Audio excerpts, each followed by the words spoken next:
তো বন্ধুসকল আপোনাৰ ধৰক মোবাইলৰ ষ্ট'ৰেজটো কম আৰু আপোনাৰ ষ্ট'ৰেজটো বাৰে বাৰে ফুল হৈ যায়, যাৰ ফলত আপোনাৰ মোবাইলটো হেং মাৰে। তো আপুনি কি কৰিব? তো বন্ধুসকল আজি আপোনালোকক দুটামান ছেটিং দেখাম, আপুনি কৰি লওক। কৰি লোৱাৰ পিছত আপোনাৰ মোবাইলৰ ষ্ট'ৰেজ বহুতখিনি বাঢ়ি যাব, যাৰ ফলত আপোনাৰ মোবাইলে হেং নামাৰিব।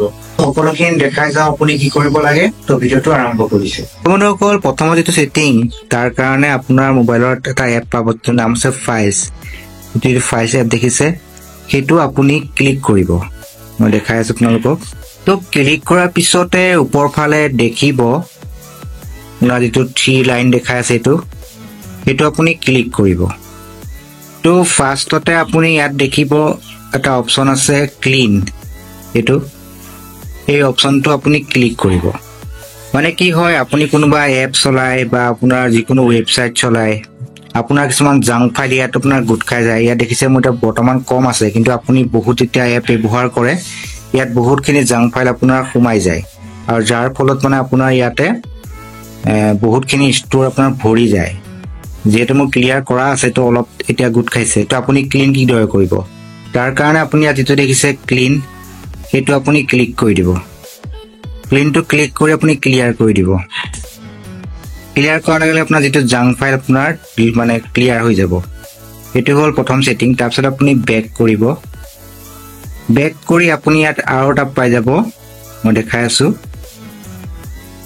এইটো বিন দেখিছে, এইটো আপোনাৰ বিন বুলি দেখাই আছে। এইটোত আপোনাৰ দেখিছে মোৰ 833 MB আপোনাৰ গোট খাই আছে। আপোনাক ক্লিক কৰি দেখাই আছোঁ ইয়াত কি হয়।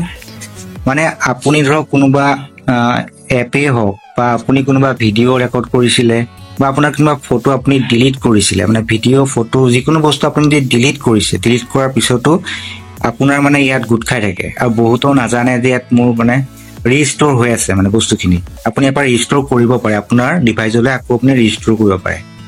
যদি আপুনি ৰিষ্ট'ৰ কৰিব বিচাৰে, আপুনি ইয়াত ক্লিক কৰি পেলাই ৰিষ্ট'ৰ কৰিলেই হ'ল। আৰু যদি আপুনি ক্লিয়াৰ কৰিব বিচাৰে, আপুনি ইয়াত দেখিছে অল আইটেম, যিটো দেখাই আছে আপোনাৰ অল আইটেম, এইটো আপুনি বক্সটোত ক্লিক কৰি দিব।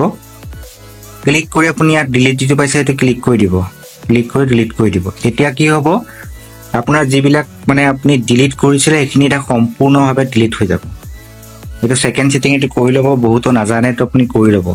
এতিয়া আপোনাৰ দেখিছে আপোনাৰ মোবাইলটো বহুত ক্লিন হৈ গৈছে। এতিয়া মই বেক কৰিছোঁ। এতিয়া আপুনি নেক্সট ছেটিংটোৰ কাৰণে আপুনি আপোনাৰ মোবাইলত এটা এপ পাব, যিটো আছে আপোনাৰ ফটোজ। মই দেখাই আছোঁ।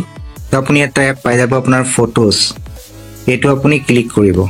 তো ক্লিক কৰাৰ পিছতে আপুনি ইয়াত যিটো প্ৰফাইলৰ আইকন দেখিছে, এইটো মই দেখাই আছোঁ, সেইটো আপুনি ক্লিক কৰিব। তো ক্লিক কৰাৰ পিছত ইয়াত এটা অপশ্যন পাব। আপুনি ক্লিক কৰাৰ পিছত আপুনি এটা অপশ্যন পাব free up space on device, যিটো অপশ্যন দেখিছে আপুনি সেইটো ক্লিক কৰিব।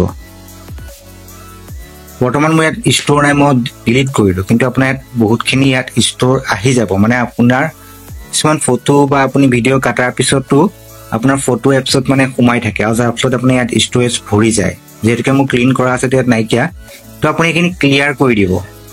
তো বন্ধুসকল, এইখিনি কৰাৰ পিছতে আপুনি মোবাইলটো চলাই চাব, আপোনাৰ স্পীড ভাল পাব, হেং নামাৰিব, আৰু লগতে আপোনাৰ মোবাইলৰ ষ্ট'ৰেজ বহুতখিনি বাঢ়ি যাব।